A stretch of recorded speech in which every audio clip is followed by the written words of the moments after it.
গল্পের নাম গরু আর ফ্রিজ।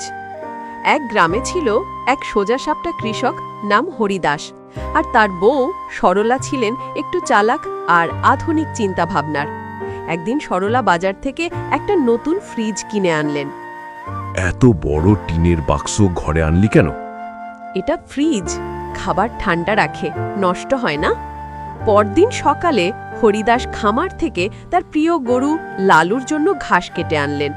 হঠাৎ মাথায় এক বুদ্ধি খেলে গেল। যদি ফ্রিজ খাবার ঠান্ডা রাখে, তাহলে আমার লালু গরুটাকে ফ্রিজে ঢুকিয়ে দিলেই তো গরমে কষ্ট পাবে না।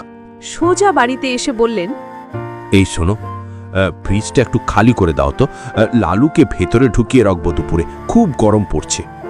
তুমি কি পাগল হয়েছ? ফ্রিজে গরু রাখে? কেন? তুমি তো বলেছিলে ফ্রিজে রাখলে সব ঠান্ডা হয়।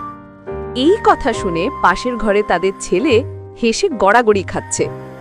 ফ্রিজে খাবার রাখে, গরু না। গরুর জন্য পাখা চালাও, জল দাও। ফ্রিজটা গরুর ঘর না। হরিদাস চুপ করে চলে গেল, কিন্তু রাতে দেখা গেল সে ফ্রিজের দরজা খুলে সামনে বসে ঠান্ডা হাওয়া খাচ্ছে। এবার বুঝলাম, গরু না, তুমি নিজেই ঢুকবে একদিন।